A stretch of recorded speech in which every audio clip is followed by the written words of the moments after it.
মধ্যপ্রাচ্যের রাজনীতিতে কি তবে সবচেয়ে বড় বিস্ফোরণটি ঘটতে যাচ্ছে? বিশ্ব রাজনীতির ইতিহাসে সম্ভবত এটি একটি নজিরবিহীন ঘটনা।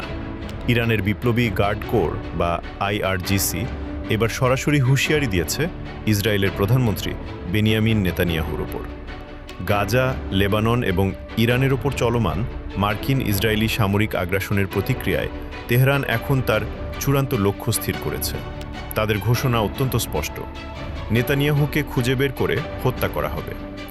ইরানের এই ঘোষণা কি শুধুমাত্র একটি রাজনৈতিক হুমকি, নাকি এটি কোনো আসন্ন বিশেষ অভিযানের পূর্বাভাস?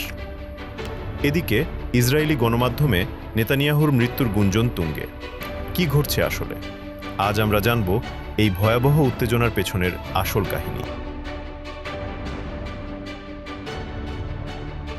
আন্তর্জাতিক সংবাদ মাধ্যম আল জাজিরার খবর অনুযায়ী ইরানের ইসলামী বিপ্লবী গার্ড কোর বা আইআরজিসি সম্প্রতি একটি অত্যন্ত কঠোর বিবৃতি প্রকাশ করেছে, যেখানে তারা বেনিয়ামিন নেতানিয়াহুকে হত্যার লক্ষ্যবস্তু করার কথা সরাসরি জানিয়েছে।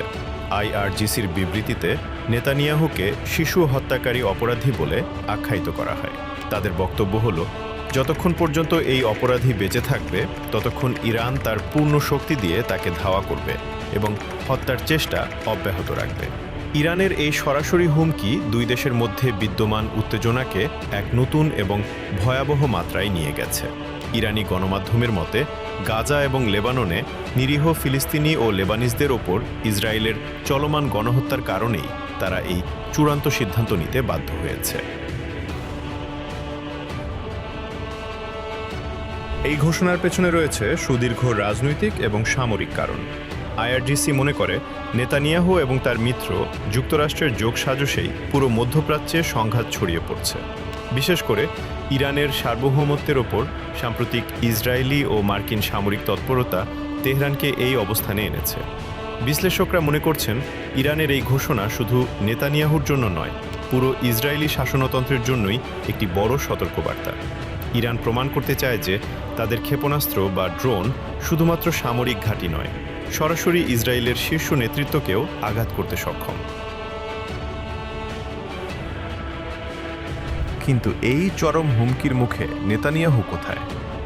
আন্তর্জাতিক মহল এবং সোশ্যাল মিডিয়ায় ইতিমধ্যেই তাকে নিয়ে মৃত্যুর গুঞ্জন ছড়িয়ে পড়েছে। গত ৩ মার্চের পর নেতানিয়াহুকে আর জনসমক্ষে দেখা যায়নি। এর ফলে সন্দেহ আরও বেড়েছে।